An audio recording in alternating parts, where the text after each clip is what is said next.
welcome to Birmingham Hippodrome, and welcome to BBC Contains Strong Language, and that language is a queer thing. So this is an amazing moment. I mean, I left Brum in 2008, and here I am, 2022, 12 to 14 years later, experiencing a changed landscape. This festival, for example, this element within the festival, but everything else. Unbox Festival, with Pollinations up the road. You've got Commonwealth Games just happened here, Birmingham Festival 2022. It's just gone mad in Brum, which I love because I'm from Birmingham. I'm born from Moseley, so to come back to Birmingham is a real pleasure. So today, we have a really exciting session. It's part of a season that British Council have been supporting, and I'm from British.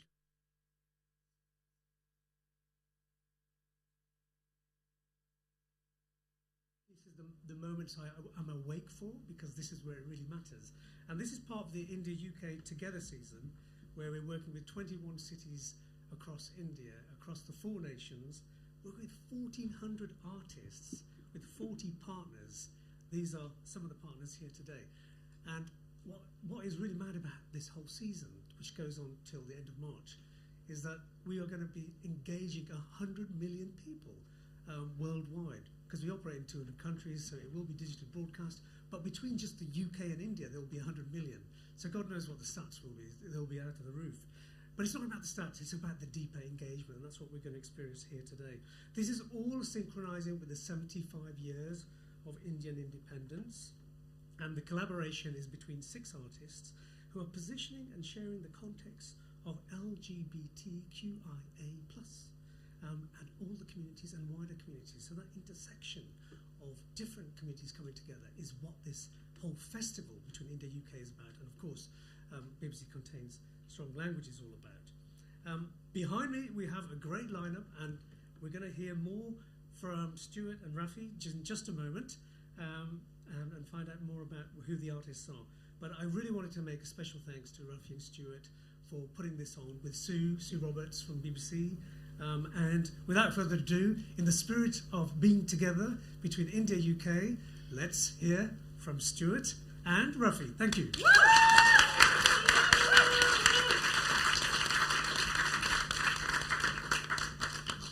Come on, Rafi, come up now. What are you doing? Good. So I'm going to talk at Rafi for a bit like you guys in a minute, actually. I'm going to talk at Rafi, and then he's going to talk at me. But we're really talking to everyone. That's what's happening, isn't it? That's what's happening. So I'm really pleased to be here. I'm really pleased you've all come. I don't normally get on the mic for very good reasons, but I wanted to share a bit about the project. It's been a real pleasure for me to be working with these brilliant poets, and with the Queer Muslim Project from Delhi.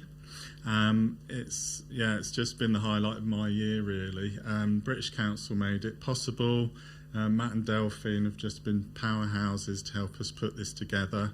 The project Language is a Queer Thing combined some online exchange and online workshops, and then a residency element in Birmingham, which we're in the middle of. And then my favourite bit, I think, is going to be when we go to Mumbai in November. None of you can come. But, you might be able to watch us, on video. So I'm really looking forward to that.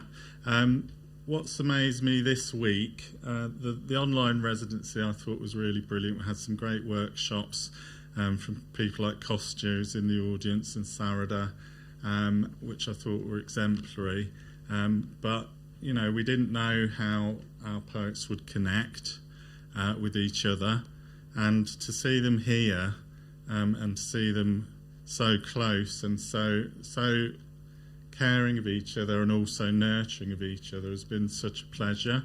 So I know that you're going to have a brilliant time watching what they've come up with.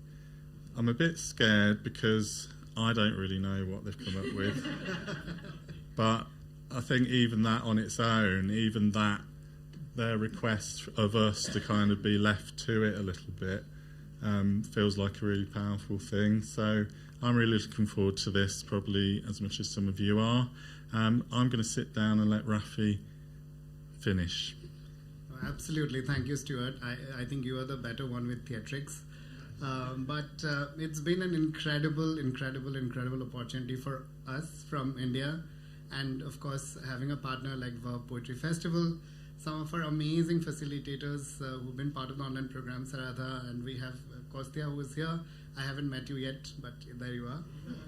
But I think the real stars of this program have been these 6 poets that you see. I don't know why they have done India and UK, but wait and see. So okay, that's for you to just know them. British Council has been one of the most wonderful partners we've had the privilege of having. They've been through the whole journey and they're here. Delphin, Matt, Sikandar. Okay. And of course, like my very amazing colleague Manisa, who's also here. But without taking much time, I'm just going to quickly call on stage in whatever order you want to come. But we have Garfield Dsouza, we have Anil Pradhan, we have Megha Harish from India and different parts of India actually. Big round of applause for them. Yeah. And we have Ifẹ Grillo, we have Amani Saeed, and we have Sanah Ahsan. Again, amazing poets. Enjoy your time, and we are going to be here. Yeah. Thank you.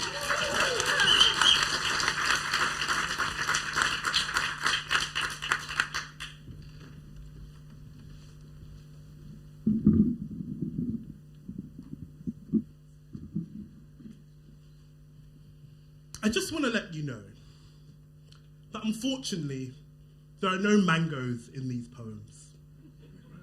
There's no mentions of honey being eaten while I ponder my place, and no bouquets of akara being thrown at my feet. And I'm sorry to disappoint you, but there are no cultural metaphors in these poems. So if I mention washing rice, it is not an allegory for washing away the pain as living as a minority. Hey. It is just because I wanted rice the day I wrote this. And look, you may want to get out now, but there are no spices in these poems. No mentions of an orange sky, and I have not compared a kiss to some vaguely ethnic aroma. And you may have loved the movie, but Wakanda doesn't exist in this poem.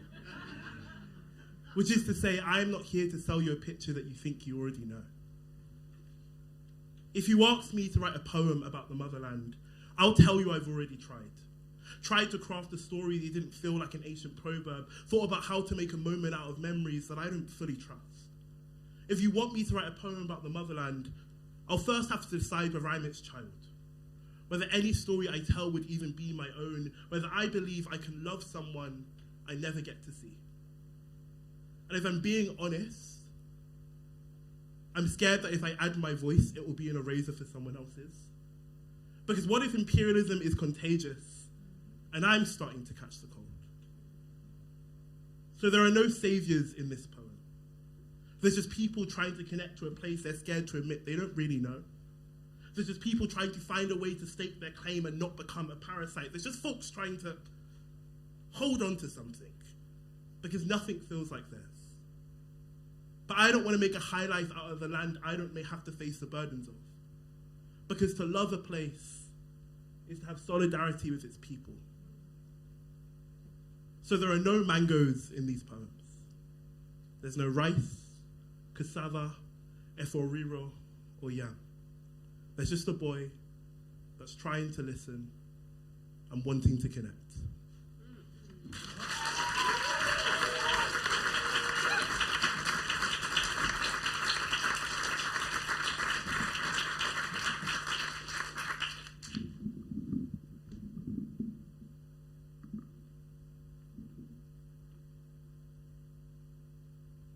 I just want to live a beautiful life. Expand beyond this bedroom corner of the universe. I want to be to God what waves are to the ocean. I want to trust that these feet, once lifted from the seafloor, will propel us forward. Come, let me measure your lips with mine. 4 across, 2 high. Open your mouth. Let me place a piece of halwa inside. It's not so hard, is it, to split a cardamom pod and spill the seeds into your hand, to cut through the air like a stream of mint tea into a waiting glass. I want to drench my tongue in vermouth and kiss you. Negronis on the counter behind us, spliff in hand, brisk Sunday breeze, Sade wafting through the air. I want to become dear to you. Let you become dear to me. To have joy is to have absolute conviction. To advance through the city, the burning forest, the clearing, to the single point in the horizon that only you and God can touch. Somewhere, there is a sky for us. There is a world that you and I are allowed to simply enjoy. In this world, we'll know how to love and be loved, how to surrender and be surrendered to. One night, I swear, I'll come home with nothing but good things to tell you.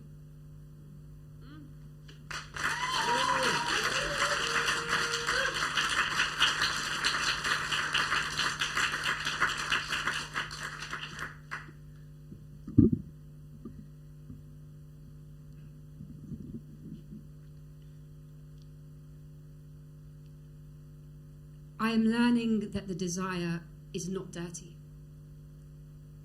that I need not pray myself clean, that shame need not shove me to my knees, forehead to Zameen to bring me closer to my deen. My dua is love. My dua is love. It pours pure, like Zamzam, through my body, through her body, through my body, through her body. We are holy. We are holy in liquid sighs and sweat-soaked skin. I can't tell where she ends and I begin as love interweaves through estuaries of limb in this tapestry of brown. It is not a sin. It is not a sin, instead, a call to prayer. It is a call to prayer whenever my name leaves her lips with devotion. I know that God is here. Whenever I am with her, I know that God is here.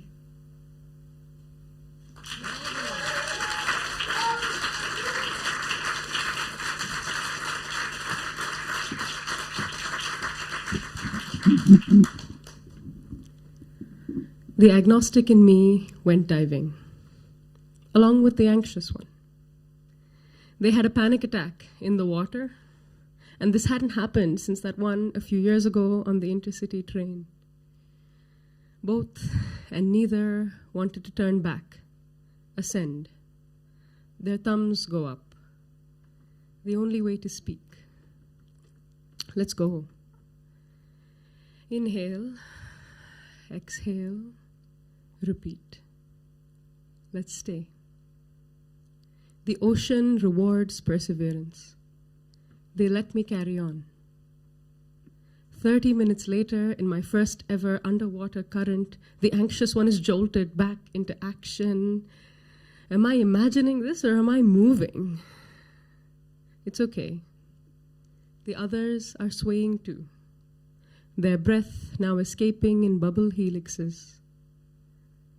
Some others join the sway. Loggerhead turtles. Snacking on seagrass, meditating, floating around in the blue light, at home in the ebb and flow, like pendulum phone flashlights to a ballad at a concert we can't hear.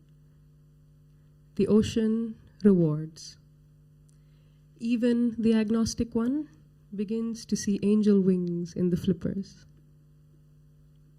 The next day, we're 29 meters down, in a volcanic cave on the island's underbelly. Torches land on fallen shark tentacles in a seabed of discarded remains left behind. Above land, I struggle to find the words with which to express and explain. In the van, we all speak different languages, only some shared English and rudimentary Portuguese, but grateful for etymologies that are shared, how to convey that sea urchins and their skeletons look just like their bodies, still spiky, all bone. We are dust, and to dust we return.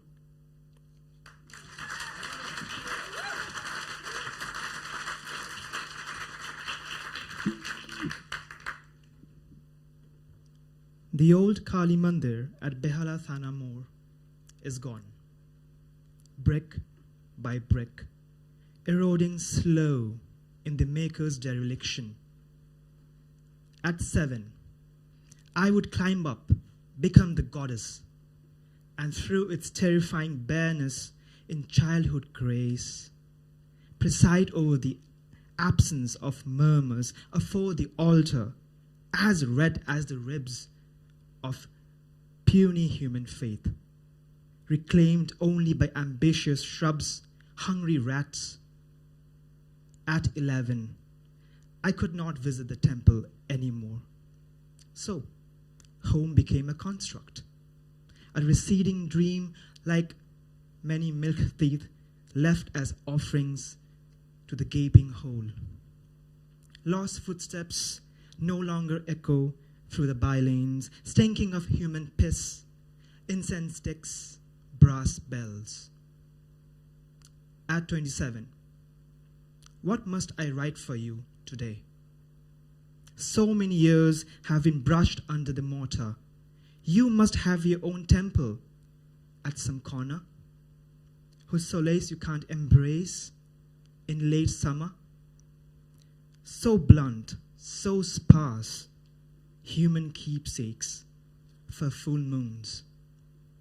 Our own fading away becomes a cautionary tale.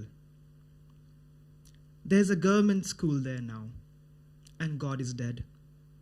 Brick by brick, a new story upon a terribly old one.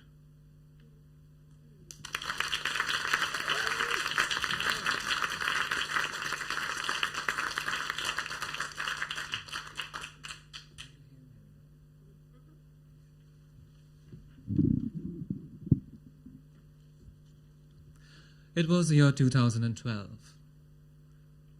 I said to myself, I'll take a job in a new city, a very remote one, and start life anew.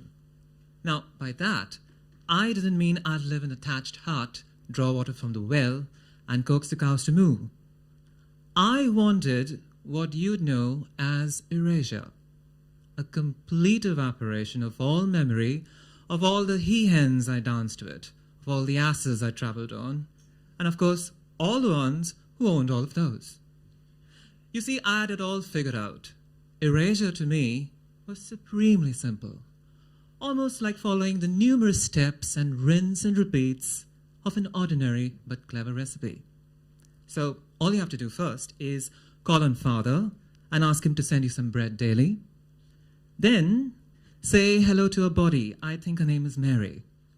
Do it the old-fashioned way. Is how it's done, I think. Tell her she's graceful and all of that, and then repeat that around 10 times or so. Then go back to calling on Father. This time tell him what a great guy he is and that you're scared of him and all that. And then, after that, help yourself to some divine, glorious spirit. And then repeat all of that with a believable pretense of sincerity 5 times once a day. Now, if that's not getting you anywhere, spruce up the proceedings with a litany of lamentation.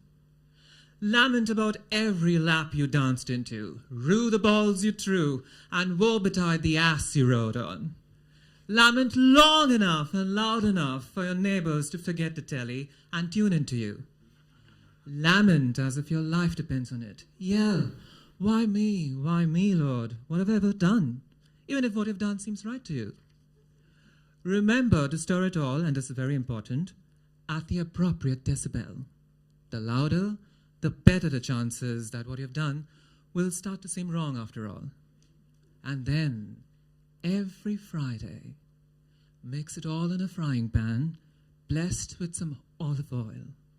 Light a consecrated fire, and scream it all to a blood-curdling boil. And voila, all the ingredients will leap into the air as if you've pinched their bottoms and disappear. And an electronic voice, fed on a diet of zeros and ones, will exclaim, "Erasure complete." Well, needless to say, I'm happy to report that the recipe was a runaway success, at least to me. In the end, something did disappear. For after all those blasted years, I'm here, I'm queer, and I've just gotten used to it.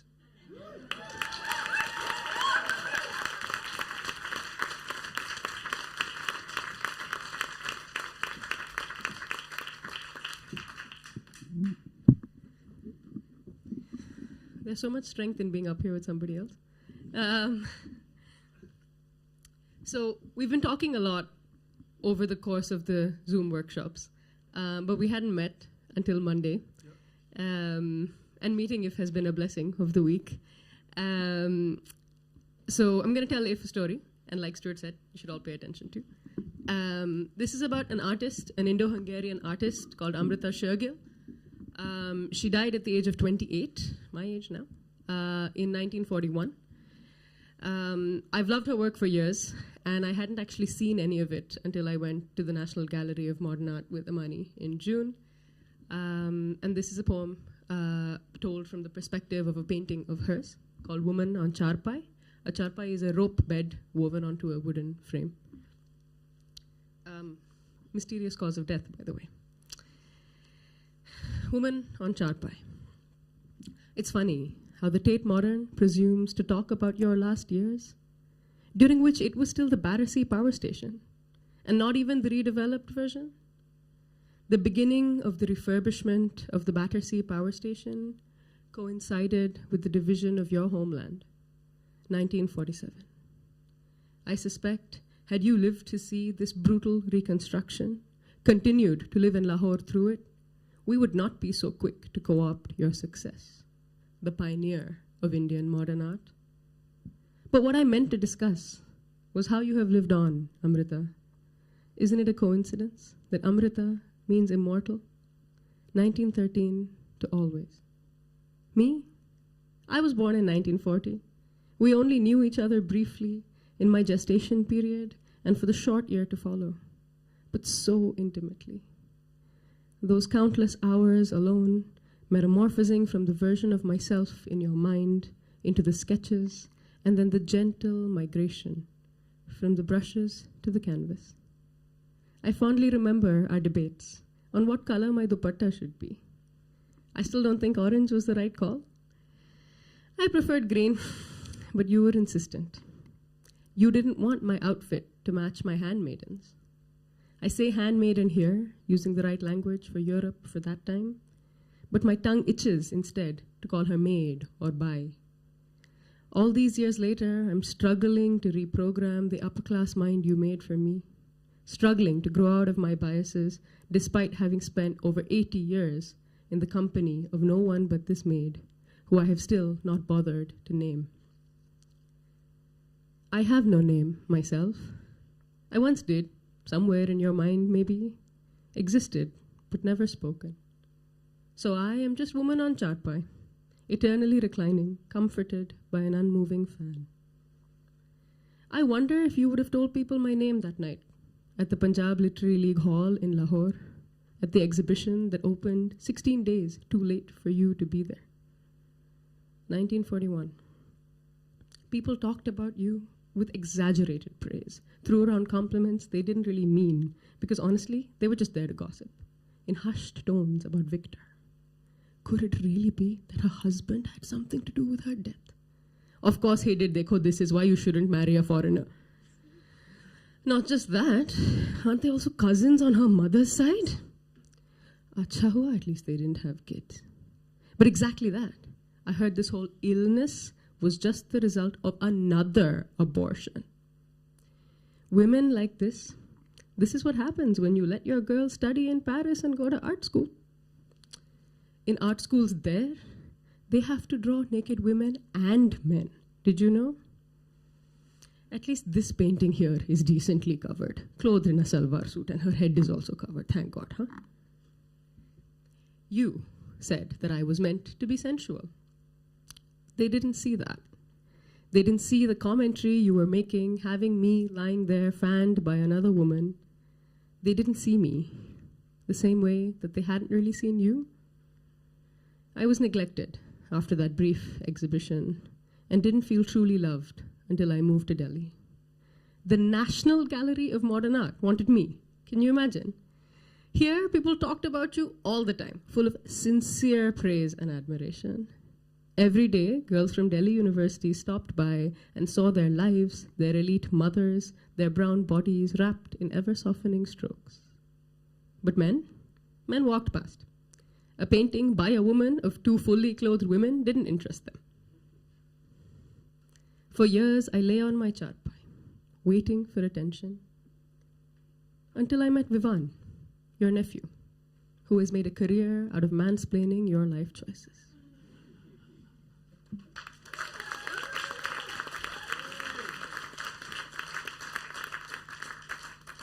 Thank you, that was beautiful.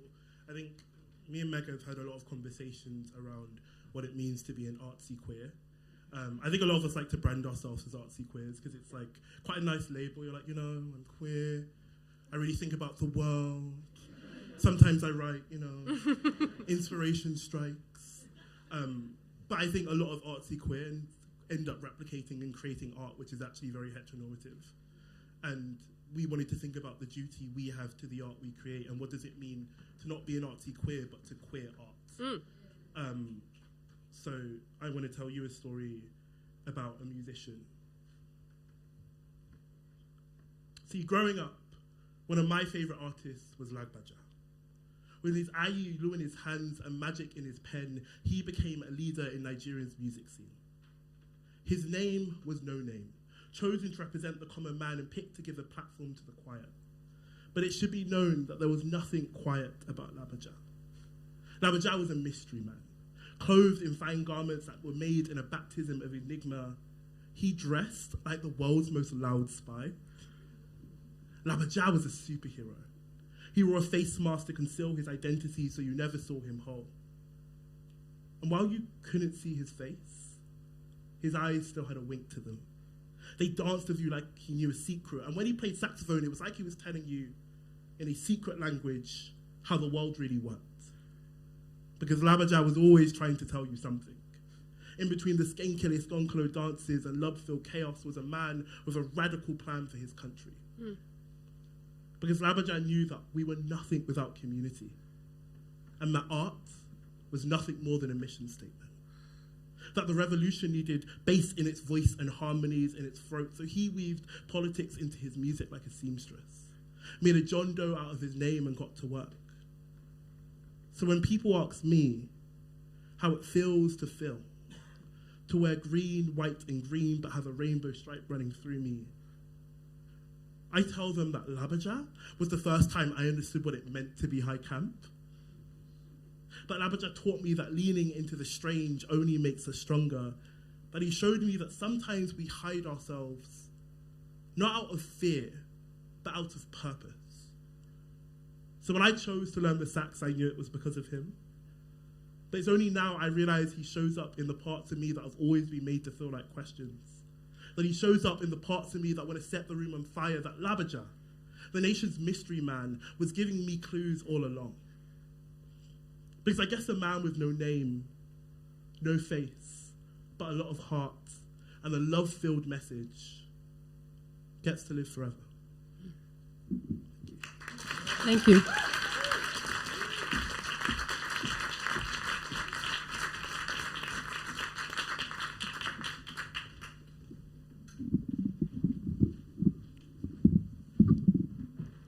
How you all doing? You still with us, yeah? So, yeah, I'm gonna share a poem that was a result of, I guess, like a few of the workshops that we were blessed with. It's already been mentioned that some of the facilitators are in the room today. One of them was, there was a prompt that was, what do I know about my country? And then there was also another one where we were looking at rekhti, which is basically like, what is rekhti? Rekhti is Yeah, it's Urdu lesbian poetry that's, I guess there's kind of been a bit of an erasure of it from the archives. So, yeah, this poem is birthed from those workshops. And yeah, it speaks to, I guess, the impact of colonial violence through intergenerationally and, impact of empire and how it kind of manifests day to day for me. Yeah. So what's it called, Sanah? Sorry, yeah. It's called Garfield is Shrinking in the Rearview Mirror. I'm really bad with these mics, and this is just like sliding. Does someone want to help me? Thank you so much. Thank you, Amani. Yeah, he's good. Yeah. Clearly a pro.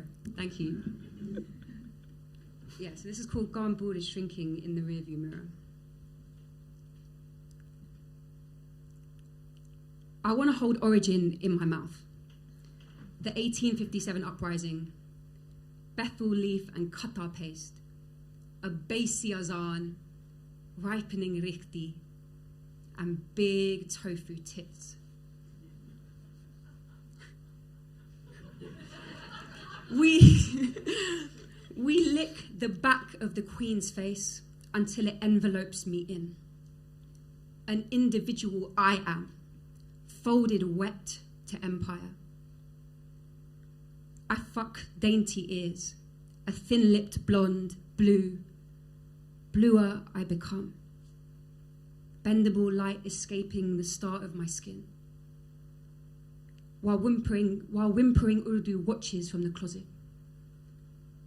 Colourless rain makes a splash on soil that never asked to be watered down. 2 million corpses pave the road to Pakistan, and Garfield is shrinking in the rearview mirror.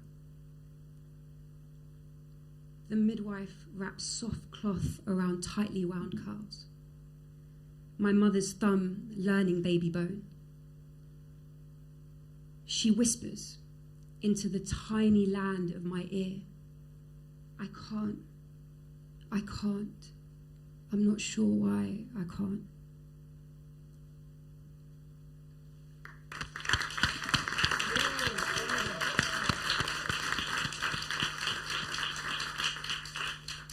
May I hug you, Sanah? Yeah, sure.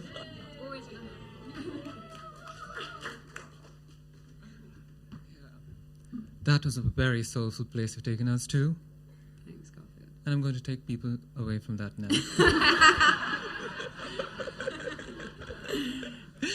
So you remember that poem we spoke about on our online discussions? Yes. Yeah, the one that dangled all over the place? Mm-hmm. It still dangles all over the place, I love actually. it. Yeah? Okay. So let's see what the audience has to say about it then. All right. It's called Spaces. Well, I don't think I have much of an opinion about them. You know, the thing about them is they somehow seem rather odd, awkward actually. You see what I'm saying? Mm-hmm. It's as if a toddler has scribbled all over the page and the mother is finding it hard to keep up with all the washing up she has to do in its wake. Oh wait, that was a bad analogy, and I remember Sanah told me that too. But wait, it does work. Let me tell you why. See, the toddler is me, scribbling the place with white spaces, and you are the mother, the father, whatever, inspecting each space and wondering and grasping at the sense I'm trying to make. Does it make sense now? Yes. Thank goodness, really. Well, I've been told it's absolutely fabulous in its affair with silence. Both make love to each other as if there were no tomorrow.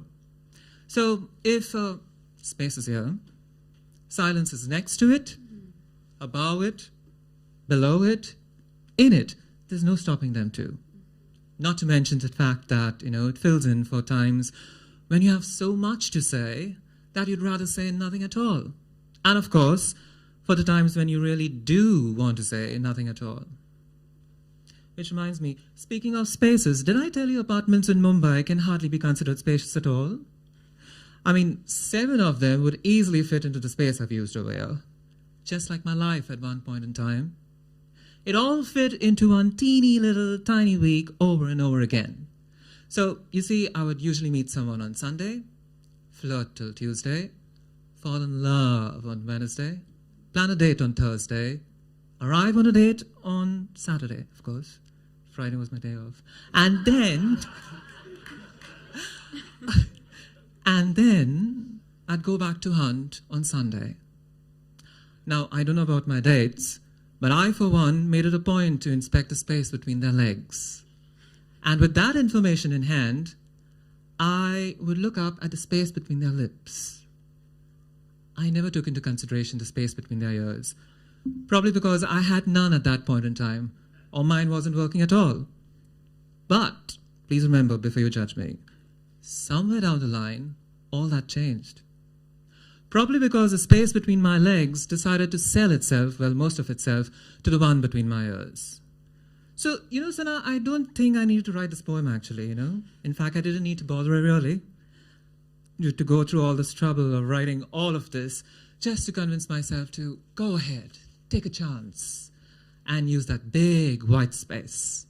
Because if there's no room for change and no room for improvement between what I think I call my ears, there'll be no room for some of this as well. Thank you.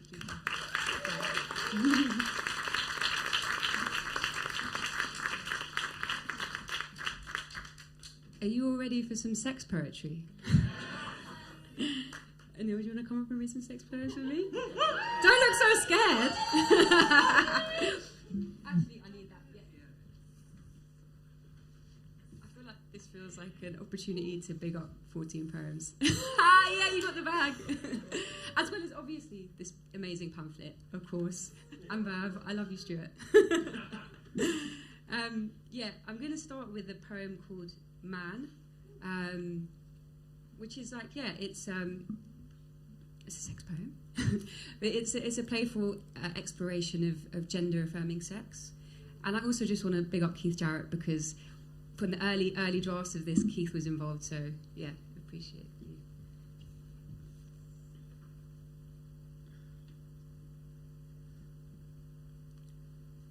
In the back seat of your banged-up Polo, I placed my finger under the left strap of your Let's Fuck Tonight bra. How willfully it slips off your tattooed shoulder. I dry fingertips, bare back to pink salt. Your nails clutch a fistful of rain, feeding me. This tongue a lever for your longing. I come up for breath. Brown cheeks now red, you are undisturbed by the softness of my breasts and thick black hair swarming. You grip the front fold of my shorts and ask, are you hard for me? We pretend I am. Brick, I am bark. You unzip without break or doubt. Take me into your mouth.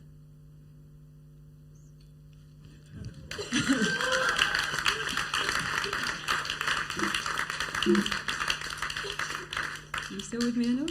Yeah, it's difficult to follow that. And now I read some awkward sex poetry. This one is about how sex and art intersect. You see, Sanah, I have come to think of sex as dangerous art. The way I have toiled for hours at the desk at nights. After long days of latent sighs, I have created immortal art too. Through the penis of lovers and beloveds, sustaining the flames of our imagination, maneuvering our hands with passion.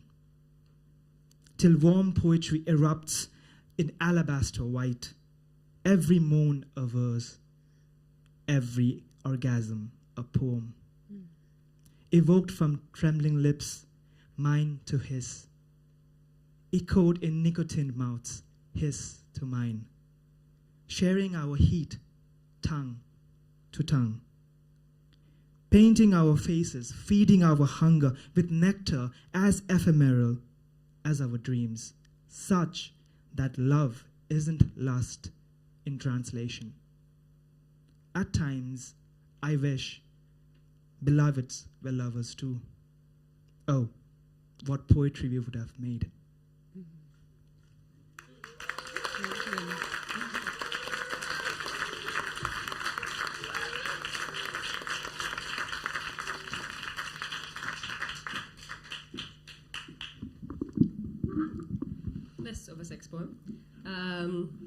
This is the first poem in our collection, Hatchlings. For 110 million years, turtles have been using the Earth's magnetic fields to find their way back to their birthplace. I don't know why they don't teach us these things in middle school physics to convince us that it is applicable to real life. I'd pick turtles over iron filings every day of the week. When the nesting season arrives, female loggerheads will return to the beaches where they were born to lay their eggs. Who said women don't make good navigators? Imagine being able to make your way back to a memory after decades. Nostalgia lives in our blood, warm and cold. Female turtles do not possess the mammalian maternal instinct. They leave their nests and subsequent hatchlings to fend for themselves. I wonder if it is admirable to be toughened by abandonment. The sex of baby turtles is determined by the temperature of the sand, give or take 29 degrees Celsius. Who gets to tell us who we are? Loggerhead eggs hatch after 50 to 60 days. Hatchlings wait underneath the surface until sunset to emerge from their nests and make their way toward the ocean. Waiting for the safest time and conditions gives us the best shot. Only 1 in 1,000 turtles survives to maturity.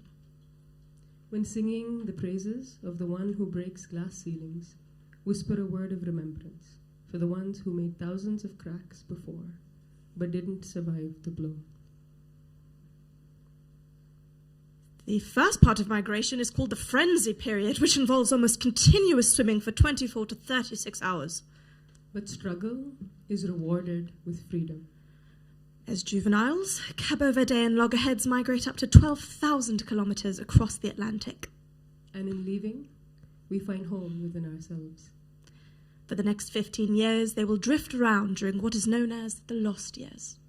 I don't know what they're getting up to, but I know they're not lost.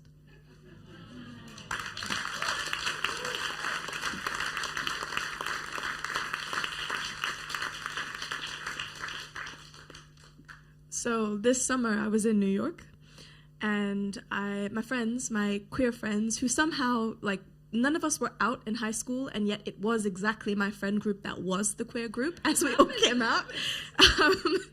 But we went to the Rockaways in New York, and we went to a beach which is exclusively queer, and it's called Reese Beach. I don't know what it is about gays and nature, but there was just something very special about that place that I told Megha about and that I've written about. So this poem is called Reese Beach. I'd never seen water so damn gay. Never seen so many breasts out. Never tasted ocean so salty, so playful. Never been claimed as someone's child before. When we entered the water, the ocean gave me a seashell to shove down my swimsuit. I thought she wanted me to keep it safe. Instead, it cupped me like armor, as if it knew that to protect was to comfort. Then she indulged us with waves, tossed them like frisbees, some low, which we giggled over, some high that we flung ourselves under, and some we didn't see coming. Those ones earned us back-of-the-head slaps, but she was only being a good teacher. We knew she was preparing us, that she only wanted us to listen, pay attention for the underbelly, to know when to jump, to plunge, how to find the sweet spot where bodies become foam and our laughter answers questions I didn't know I asked.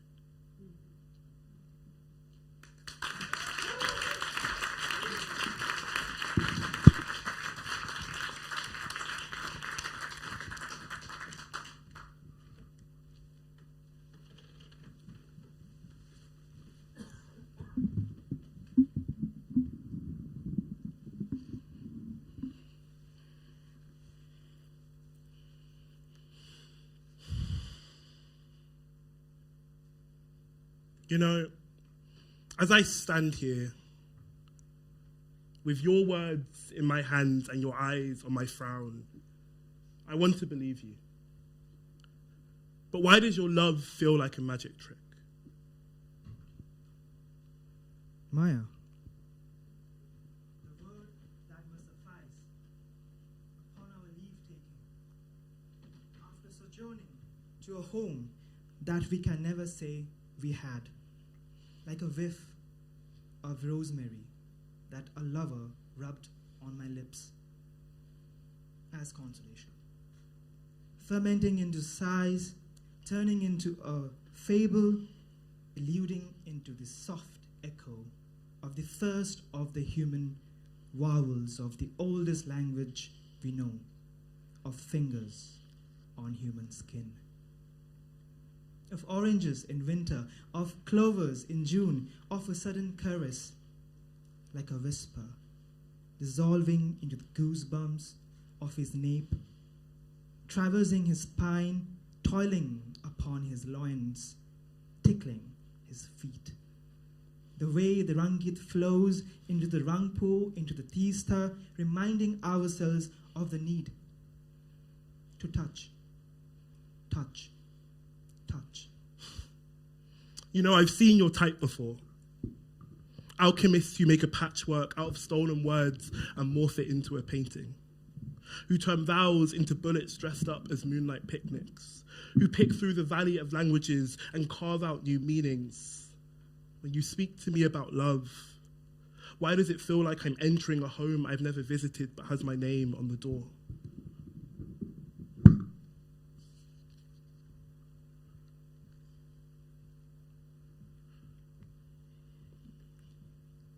Ifẹ, the word that is you, is also a prayer across the seas.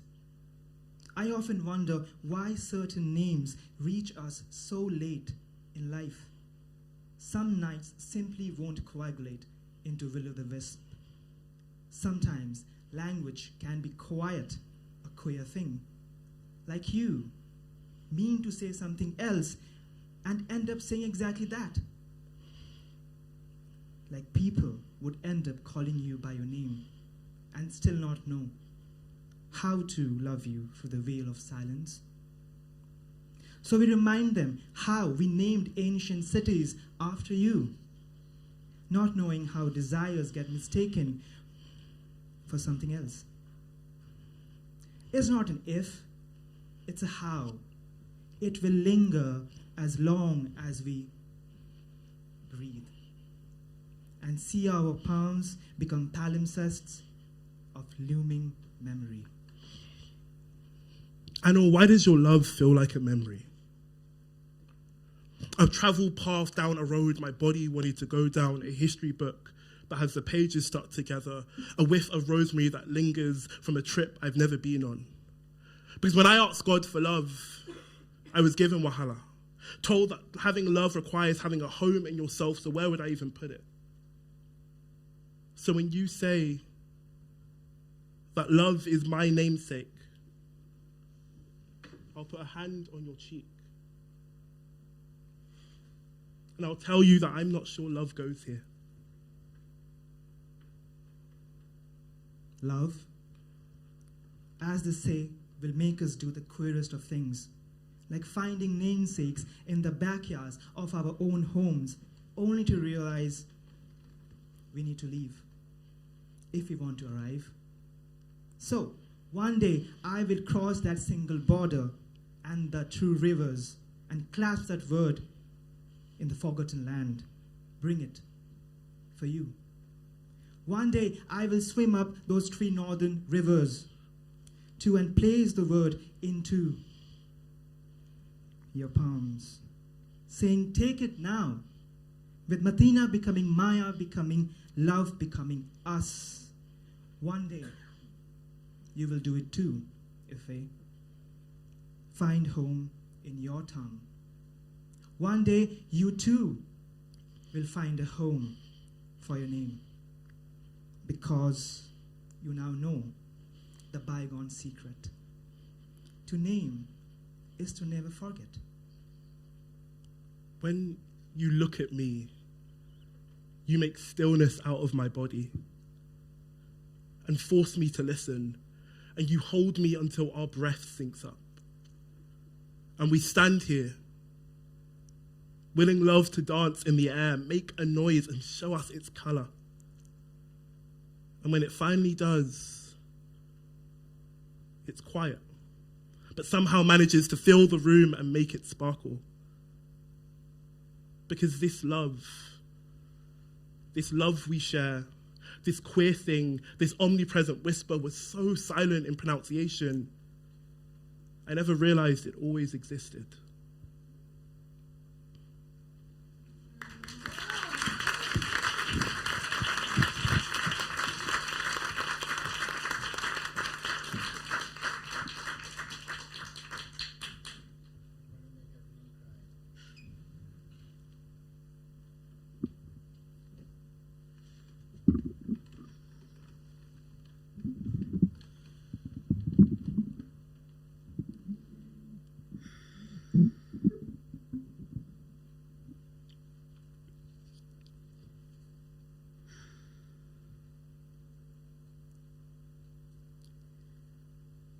I'm ashamed of giving birth to you.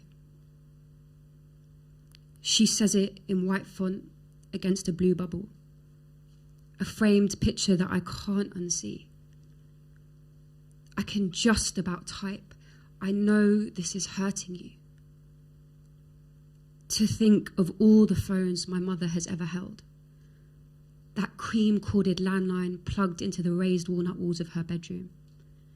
Her immaculately manicured fingers pressing large print numbers. Dialing possibility. A father once wrapped a cord around her neck like a scarf.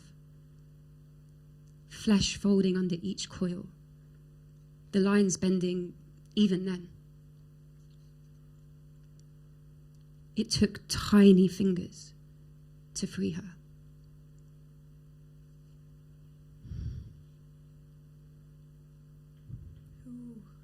People is most worthy of our good treatment? Our mothers. And then our mothers. And then our mothers. And then our fathers. But what if your father was unbothered by your existence? What if your grandfather's palm busted the love from his skull? Rendered that notion of unconditional love null and void, and bowed his children's heads before him. At least my father didn't raise cowards. I was forged in the fire of my father's anger, scalded by the flames of his insecurities, his temper. Who knew that fourth-degree burns would become the shield behind which I nurtured my own identity, my own ideals? I made a sanctuary out of a bedroom cupboard when I was just 5. Brought worlds of my own to life, disappeared into books and music and flashlight under covers, reading by moonlight. I have always found, always built myself those safe places in which I bide my time until I'm ready to rise, ready to fight. My father has raised a terrifying daughter, one whose tongue is no whip but a sword, a knight dancing across a chessboard, relentless, who knows the only path is forward. I say I'll author my own story, that I have agency, yet I feel the invisible grip of these ancestors buzzing overhead like flies. Look yange bete, don't do that. It's not nice. We reify these demigods looking for answers, yet it seems all they do is keep secrets. They lie, and lies burn holes in the tongue of my father. He's so full of secrets they seem to eat him alive. I watch him dancing on his own funeral pyre and wonder whether he'll realize he needs either to fly or succumb to the fire. And I try to tell my own truths. I seek men who are nothing like my father. The minute I spy a trait that reminds me of him, I vanish. Yet it seems no matter how I run, how I swallow oceans, how I hide, the truth is that if I could split my own skin and evict him from my blood, I don't know that I would. I don't know that I could. I wonder what it takes to break the chains of ancestors. How we could begin to see them not as behavioral burdens, but as people building their own lives. I wonder at how a single blow bruises 5 faces, and how a single sari dresses 5 women, the strength of one stitched into another's breath. The very fabric is dyed with our sweat, our tears, our sorrows, our songs, all the rights and wrongs of our foremothers, folded into the pleats. And as I sweep the palu over my shoulder, I feel them, the whispers of these women, the many lessons they have to teach. I wonder what it would take to stop the percussive instruction of our fathers. What it would take to flip a backhand midair and instead place its palm upon a face. I won't turn my sword against the smith that made it. And although I will author my own story, I can't deny that some of it has already been written into our names. If I ever have a child, no matter who they become, I hope it's not in spite of me. And I promise it now. Perhaps for them, but certainly for us, the children we carry within. It ends with you. It ends with me.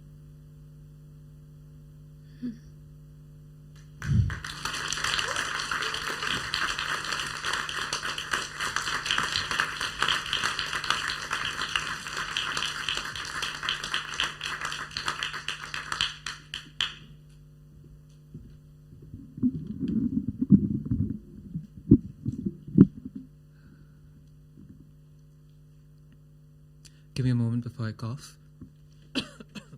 Feel better. Okay. This is a poem about what happened when I went looking for shrapnels. Why you leaving me was my colour that day, swathed in the knives of a conversation constructed in the confines of a bus. Why won't you touch me, perfumed out of my fingertips that suffocated in my fists? It wore the armour of a bite into the flesh I had never bit into. Was it the sex we never had? Groped my groins firmly into my trousers.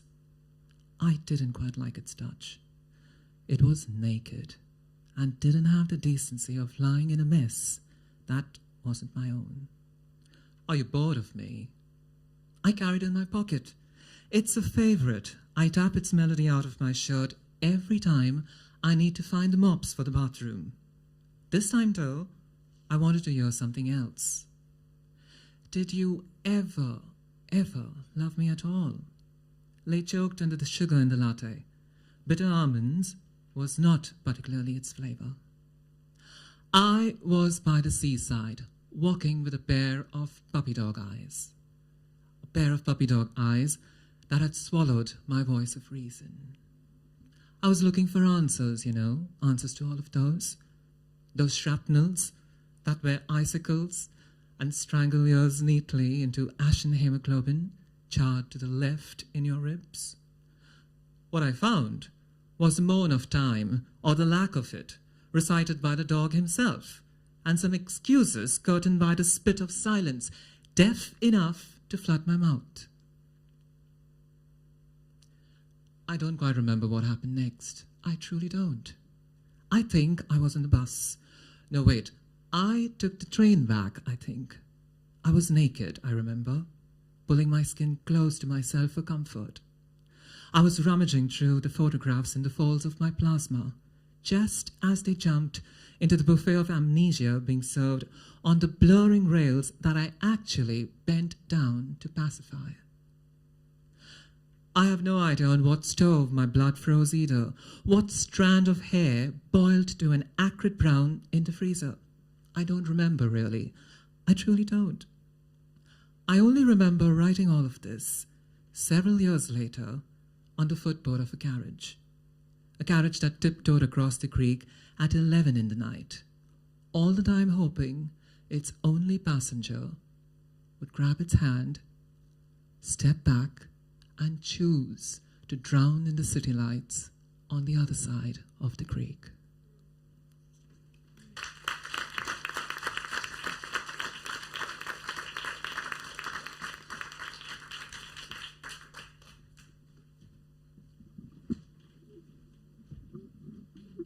Someone help me with the mic again. Oh no, it's good, it's balanced. Yeah, it's good. This poem is called Shehzada, which basically translates as prince in Urdu. It's a poem about my dad. And I was messaging my dad earlier and I was like, I'm reading a poem for you about you today.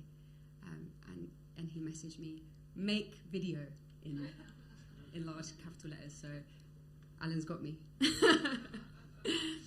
Yeah, thank you. So yeah, I just want to say, because this is the last one I'm reading, thank you all so much for this incredible project. Stuart, Rafi, Maniza, all of you at British Council. It's just been like just absolute magic, and we've just really deepened our connection with each other and really enjoyed like the magic of creating this process. So we're very, very grateful. Yeah, and thank you all for listening. This is called Shahzada. I have my father's little toe. Stubborn little shit that refuses to touch the floor. In spring, he wears woolen indoors. Heat rolled up halfway makes a gubba on his silver head. He eats khichdi with his good hand. Teeth stained by bar and amber leaf, exhibits of indiscipline. I know 6 a.m. by his humming. Throatful, aweless lungs make sounds for help. He asks me to write a letter to his boss, but what could I teach a failing memory? He is a shair in Urdu, Bangla, Punjabi, but labours over rungs painted milk white. And when he doesn't know the answer to my climbing questions, his smile says, "Ask the Google." My father is still that little boy who pissed on a Karachi gin tree, swears it had in English, speaking fluent out of nowhere. He places bets on miracles. In Shangri, London, he buys a lottery ticket every day. My date of birth, his talisman. I win him disapproval. But he keeps playing the same numbers, trusting that he made me. A bed every day undoes its making. He ruins me shir shairis, splinters them half English, and when my girlfriend marlishes his feet, playing the dream daughter that I could never be, he rises into sleep, little toe flying free from the edge of a strewn blanket.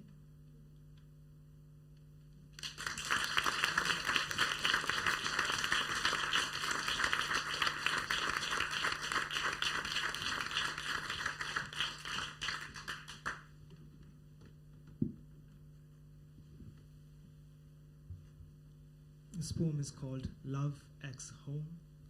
Love multiplied by home, love into home.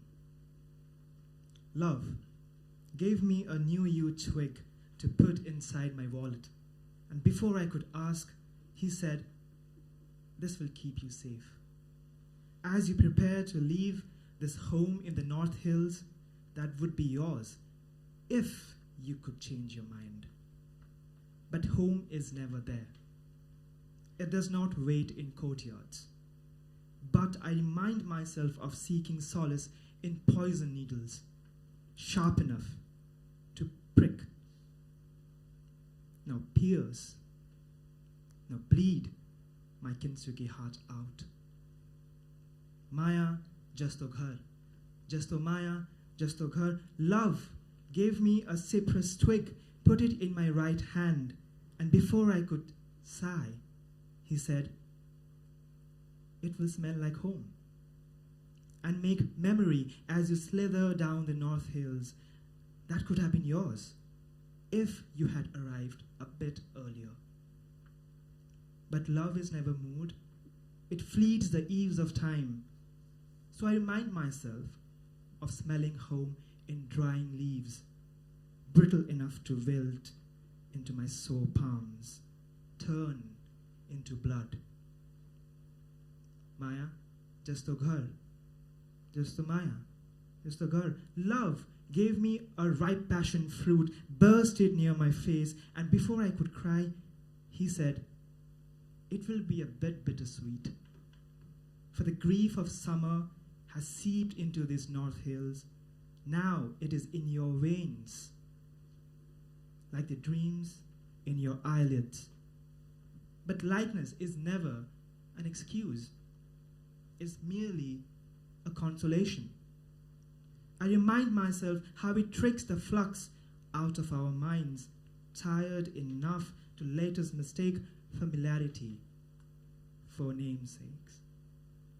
Maya, ghar, Maya, ghar. I gave love a home in the corners of my blue bedroom, and after I counted the verses, it said, write some more. Trust the safekeeping, the leave-taking, the namesaking that linger at the far edges of your parched human lips. But remember the mantra. Love is home, is love. They crisscross the emptiness left by time's trespassing, echoing, asleep, before having to find a reason to get lost.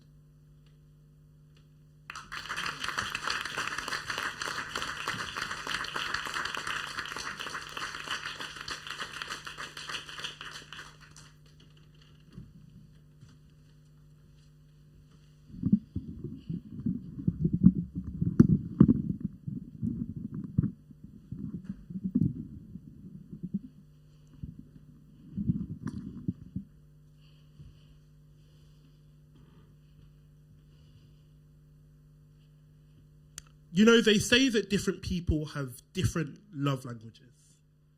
That who we are as lovers is unique and complex. And it's not that I don't agree, it's that I don't care. Because when it comes to you, if you say you love in acts of service, then I will bring the wind to you so you have a soft breeze to flirt with your hair when you walk. I will make Icarus out of my body and bring you the sun if you're cold. And I will build you flat pack furniture like it's the Sistine Chapel. If you say you love in words of affirmation, then I will write you odes that sound like gospel music. I will invent words that have never touched anyone's tongue, and I will resurrect dead languages just to find a phrase that properly represents who you are. If you say that you love in gifts, then I will buy you your favorite pastry every Thursday morning. I will find the 3 wise men and get them to sell me their gold, frankincense, and myrrh, and I will replace the AirPods that you always lose. If you say that you love in quality time, then I will lay with you in a garden of Eden until the sun kicks the moon out of the sky. I will freeze time, stop the earth from spinning, and stay in a moment with you. And I will shatter every clock in the world and recycle the glass and build you a coffee table. If you say that you love in physical touch, then I will massage your shoulders, run my hands through your hair, and draw out the tension from your body like a magnet. And I will hold you like we're the only 2 people on earth and the space between us is threatening our existence. And I will attach my skin to yours, make your body levitate and send it into orbit. You could tell me that you love me in 1,000 languages, and I will understand each of them perfectly. Because I love you in 1,000 and more. I love you in more ways than exist to say hello. And I will show you love in more moments than there are stars in the sky. So if you realize that you have 1,000 love languages, that's okay. Because learning to love you is mine.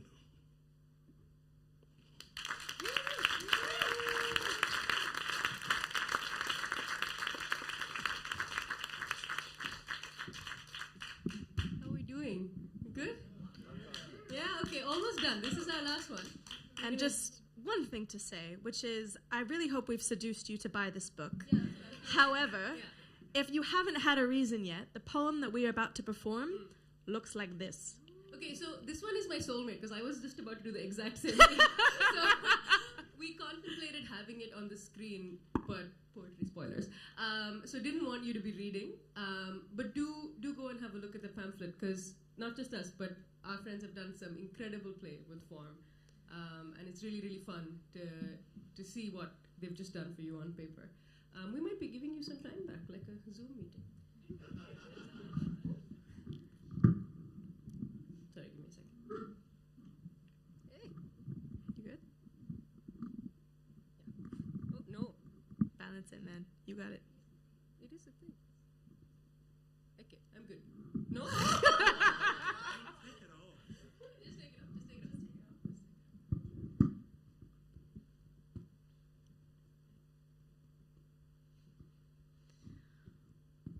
To believe in paradise, you have to have tasted it.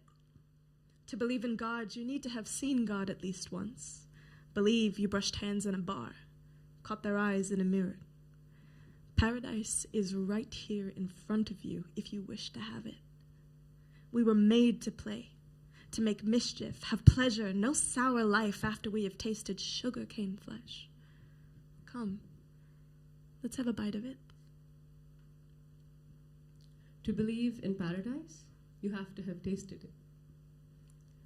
To speak of my grandmother and believe that the biggest joys are in the little joys, that in buying the favorite biscuits of your love, you found paradise was never the cream, but the act of remembering what you learned, passed down in blood and Black Forest cake slices. Have one. Put your hand out.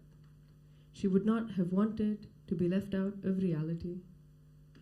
Oh, to have both cinematic romance and domestic bliss, have tasted 4 languages in one mouth, song, prayer, confession. It is not a zero-sum game. To believe in paradise, You have to have tasted it. to believe in God, you need to speak of my grandmother and have seen God at least once. Believe that the biggest joys are in the little joys. That you brushed hands in buying the favorite biscuits of your love, You found a bar. caught their eyes in a mirror. Paradise was never the cream. But the act of remembering what is right here in front of you. Learned. Passed down in blood and Black Forest cake slices. If you wish to have one, Put your hand out. she would not have wanted it. We were made to be left out of reality, Oh, to play, to make mischief, have both cinematic romance and domestic bliss. have pleasure, No sour life after we have tasted 4 languages in one mouth. song, Prayer, confession. sugarcane flesh. Come, let's have a bite of it. It is not a zero-sum game.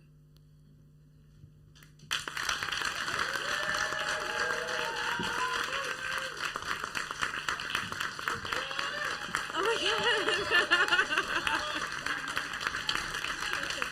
Yeah, we should.